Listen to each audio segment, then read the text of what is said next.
Halo teman-teman, pada video kali ini kita akan membahas salah satu konsep matematika yang penting banget dan sering dipakai oleh seorang praktisi data, yaitu eigenvalue dan eigenvektor. Well, apa aja yang akan dibahas pada kesempatan kali ini? Yang pertama, kita akan mencari nilai dan vektor eigen secara matematika. Yang kedua, kita akan menggunakan bahasa pemrograman Python untuk mendapatkan nilai dan vektor eigennya. Kemudian yang ketiga, ini adalah bagian yang paling penting. Tak kenal maka tak sayang. Sebenarnya apaan sih eigenvalue dan eigenvektor ini? Nah, kita akan memahami maknanya secara geometri. Dan yang keempat, kita akan mengetahui apa saja aplikasi dari eigenvalue dan eigenvektornya. Oke, jadi sebenarnya rumusnya simple banget ya. Tetapi bagaimana rumus yang sederhana ini sebegitu signifikannya sampai dia banyak diaplikasikan di beberapa bidang. Oke, jadi maksud dari rumusnya seperti ini. Misalkan kita memiliki suatu data dalam bentuk matriks M seperti ini, dan seandainya kita berhasil menemukan suatu vektor V, ya, yang mana jika vektor tersebut kita kalikan dengan data kita, ternyata menghasilkan vektor itu tadi dengan beberapa kelipatan tertentu. Nah, maka sebenarnya vektor yang kita temukan tadi ini bukan vektor sembarangan, teman-teman. Vektor ini spesial banget. Untuk selanjutnya, vektor V tersebut ini dinamakan vektor eigen dan lambdanya ini adalah nilai eigen. Oke, kita masuk ke pembahasan yang pertama, bagaimana mencari nilai dan vektor eigen secara matematika. Ini adalah persamaannya tadi, ya.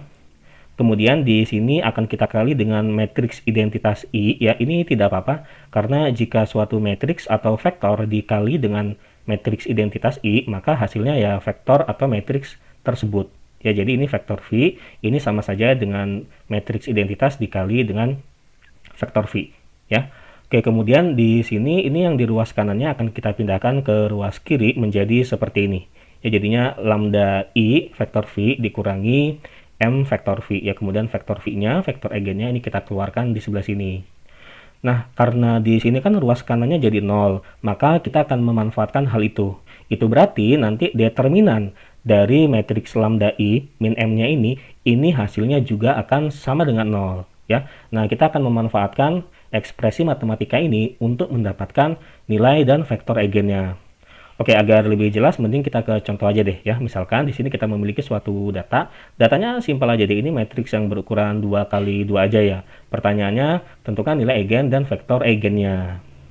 Oke, pertama kita akan mencari lambda I min M-nya terlebih dahulu ya. Matriks ini terlebih dahulu. Lambda dikali I, di sini adalah metrik identitas ya. Metrik identitas itu adalah metrik yang elemen diagonalnya seperti ini ya. Jadi elemen yang berada di diagonalnya ini ya, itu sama dengan 1 ya. Jadi ini satu, dan yang selain itu 0. Ya, ini adalah metrik identitas. Kemudian ini adalah matriks M-nya, kita masukkan ke sini. Lalu lambdanya, ini kita kali ke dalam aja deh. Menghasilkan seperti ini. Kemudian ini kita kurangi dengan ini, ya. Jadi kan ini lambda dikurangi 1, hasilnya lambda min 1, 0 dikurangi min 2, hasilnya 2, dan seterusnya. Oke, kita sudah mendapatkan matriks dari lambda I min M-nya.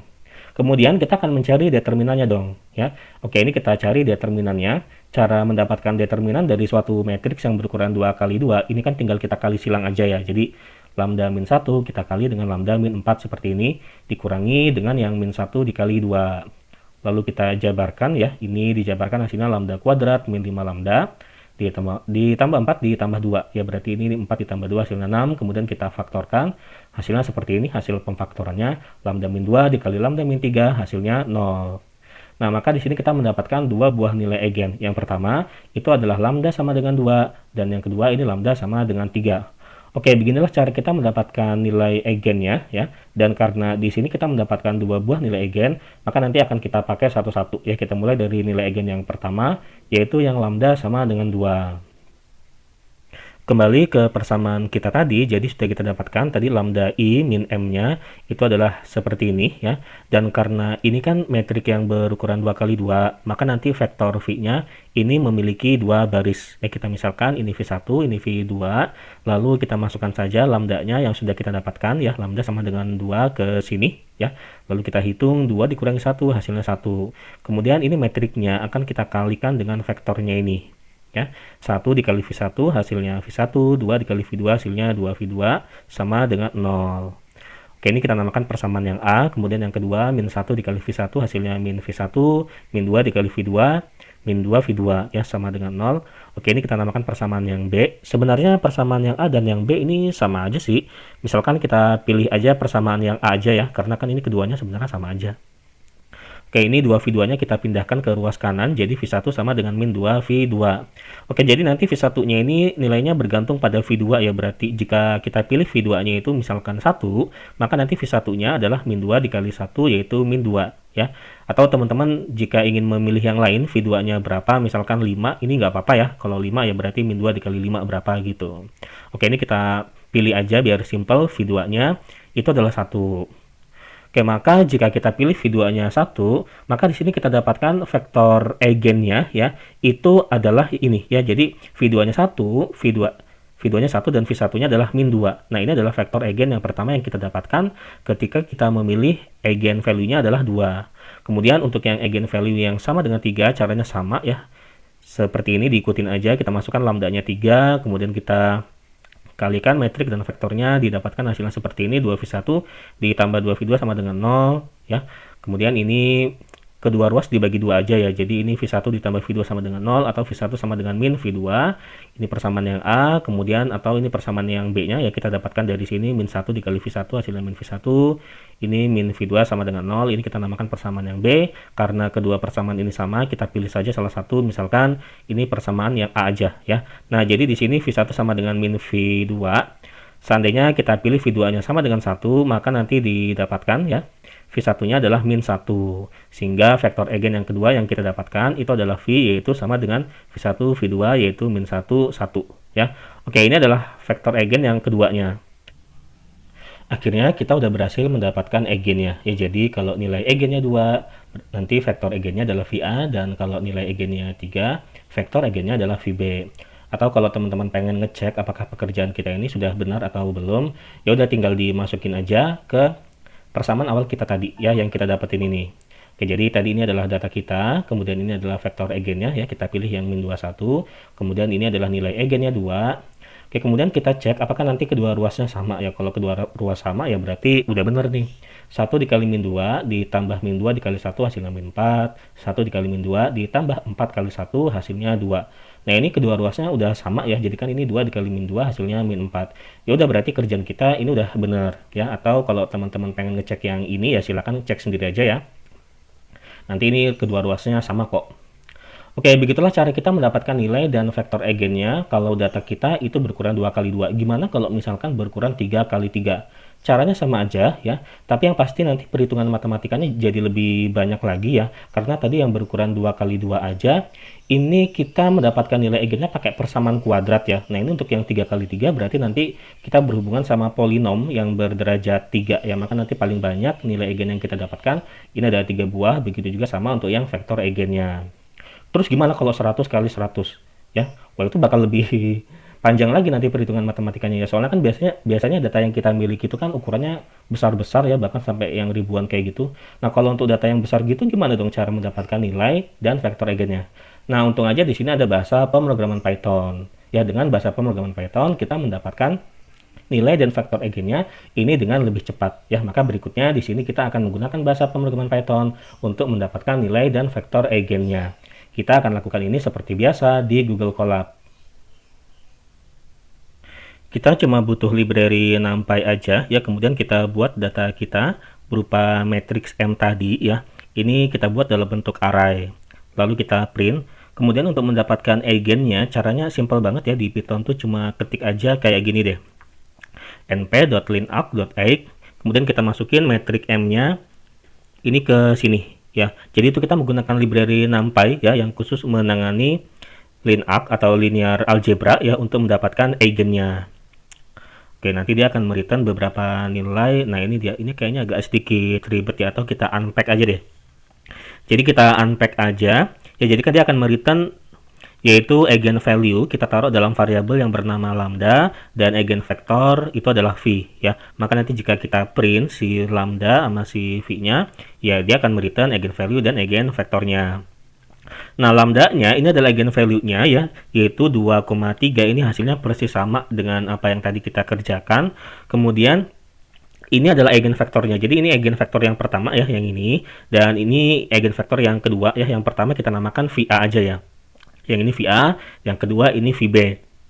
Nah, untuk yang VA di sini, jadi nanti ini V1 dan ini V2, ini V1, ini V2.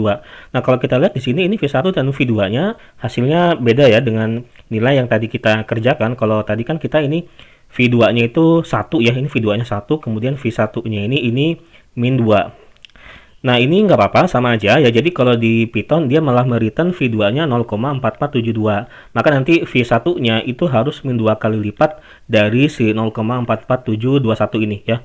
Nah, hasilnya itu adalah yang ini, yaitu min 0,8944. Nah, kalau gitu agar hasilnya sama dengan kita, berarti ini akan kita buat satu aja ya teman-teman yang di sini nih. Ini V2-nya kita buat satu, ini juga sama nih. Ini V2-nya akan kita buat satu.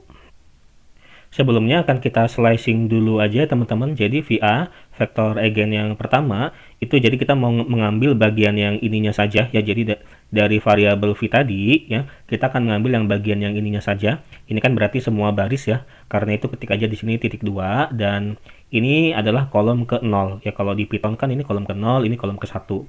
Maka kita ketik di sini kolom ke 0 ya. Begitu juga sama untuk vektor eigen yang kedua, yaitu VB, akan kita ambil bagian yang ini ya, yaitu variabel V tadi, ini semua baris, kemudian ini kolom ke 1. Atau kalau mau ngeliat dulu ya, coba kita print untuk VA-nya, vektor eigen yang pertamanya kita dapatkan seperti ini. Oke, ini bentuknya kan horizontal ya, agar sama dengan yang di penjelasan kita tadi ya. Jadi kan tadi kita nulis vektornya dia vertikal kayak gitu ya di pembahasan kita sebelumnya. Maka ini kita reset aja deh, kita reset ya, kita rubah bentuknya menjadi vertikal, yaitu 2 baris 1 kolom. Kalau ini kan 1 baris 2 kolom ya. Nah, ini kita reset aja sehingga dia bentuknya menjadi 2 baris 1 kolom ya, atau kita print seperti ini ya. Coba kita print deh si VA-nya ini. Nah, bentuknya sudah seperti ini ya, 2 baris 1 kolom. Lakukan hal yang sama untuk yang VB-nya ini ya. VB-nya juga kita reset seperti ini. Oke, kemudian kita lanjut ke sel berikutnya. Nah, di sini agar ininya menjadi satu ya, agar V2-nya menjadi satu, itu berarti kan masing-masing elemen yang ada di sini ini harus dibagi dengan si 0,4472 ini. Ya, nah maka di sini VA-nya akan kita update ya, jadi VA yang baru sama dengan VA yang lama dibagi dengan elemen yang ini. Nah, kalau kita perhatikan elemen tersebut itu kan tadi dari variabel V ya, dari variabel V yang letaknya itu ada di sini, yaitu baris ke 1 kolom ke 0 ya, makanya kita ketik di sini V baris ke 1 kolom ke 0. Atau coba kita lihat dulu deh. Nah, menghasilkan eigenvektor yang hasilnya sama seperti tadi kita ya, yaitu ini min 2, ini 1, ini V1 dan ini V2-nya. Lakukan hal yang sama kali ini untuk yang vektor eigen yang kedua, yaitu VB ya. Jadi VB yang baru sama dengan VB yang lama dibagi dengan, nah kalau yang ini berarti kan harus dibagi dengan elemen yang ini ya teman-teman, elemen yang di vektor V tadi itu ya. Nah, yaitu dibagi dengan min 0,707 supaya ini sama dengan 1 ya. Yang mana elemen ini kan terletak pada baris pertama kolom pertama ya, maka ini kita bagi dengan yang variabel V-nya itu kita akan mengakses elemen yang pertama kolom pertama. Oke, coba kita print ya, jadi nanti hasilnya seperti ini. Nah, ini hasilnya sama dengan vektor eigen yang kedua yang kita dapatkan di pembahasan kita sebelumnya. Nah, kemudian di sini kita gabung aja ya teman-teman, jadi kan tadi vektor pertamanya sama vektor keduanya ya, VA dan VB-nya di sini akan kita gabung secara horizontal ya. Cara melakukannya seperti ini, jadi menggunakan numpy, kemudian kita gabung secara horizontal ya. Jadi kita stacking, kita gabung secara horizontal, maka ketik aja horizontal stack ya, H stack seperti ini. Lalu kita masukin VA-nya dan VB-nya, atau biar lebih jelas coba kita print aja deh. Nah, ini adalah vektor eigen yang pertama ya, VA, dan ini vektor eigen yang kedua, VB. Yang ini sudah sama dengan apa yang dikerjakan kita di awal ya. Kalau sebelumnya tadi seperti ini tidak sama ya. Nah, sekarang sudah menjadi sama seperti itu. Akhirnya kita sampai pada bagian yang penting. Sebenarnya apaan sih nilai dan vektor eigen itu? Oke, misalkan kita memiliki bangun datar berupa segi 4. Segi 4 tersebut itu merupakan medan vektor. Maksudnya dia itu terdiri dari ada banyak sekali garis panah atau vektor seperti ini. Dan untuk mempermudah pembahasan, di sini kita hanya akan memilih 3 buah vektor saja, ya, yang mendatar, vertikal, dan miring ke sini.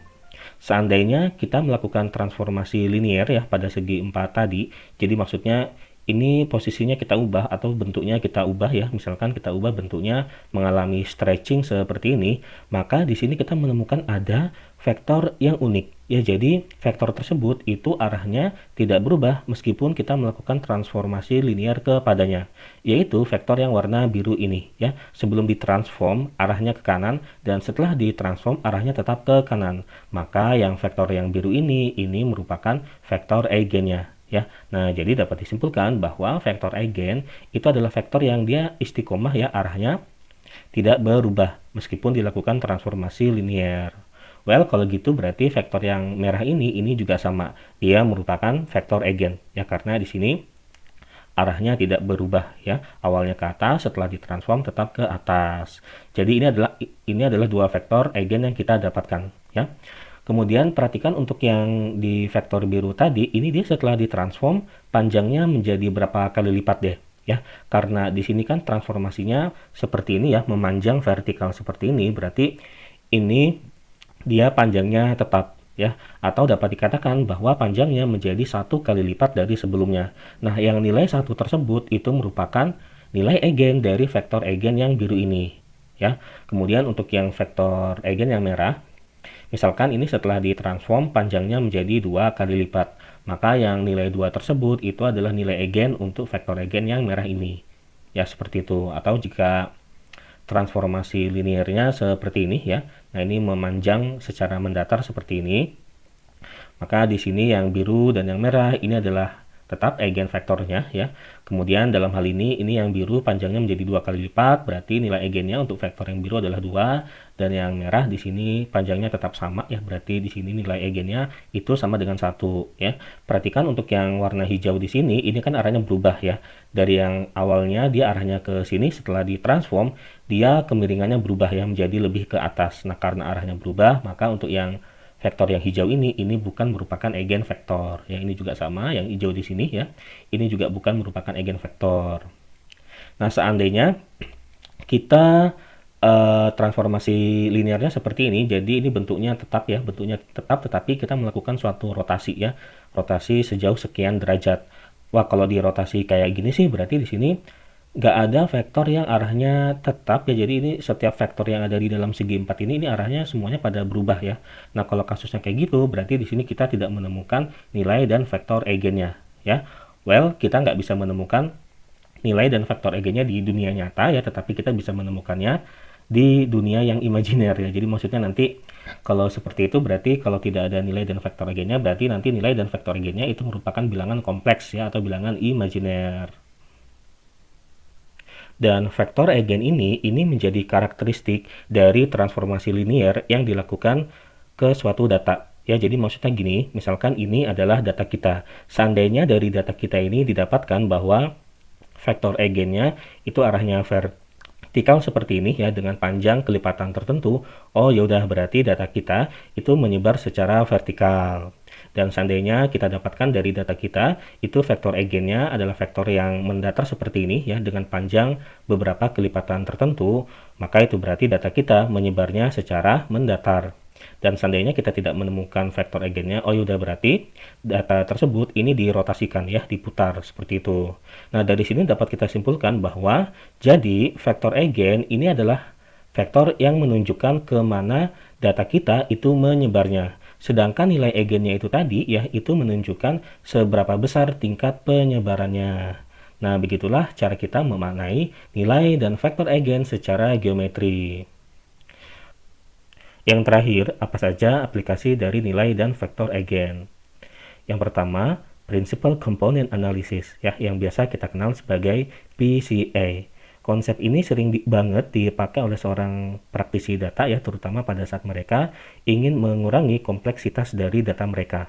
Ya, kemudian yang kedua, ini Google PageRank, dan yang ketiga, itu adalah mekanika kuantum ya, ini di fisika, dan yang akan kita bahas di video selanjutnya itu adalah PCA ini. Dan karena teman-teman sudah memahami nilai dan vektor eigen ini, ya maka nanti mudah untuk memahami konsep PCA ini juga bagaimana perhitungan matematikanya.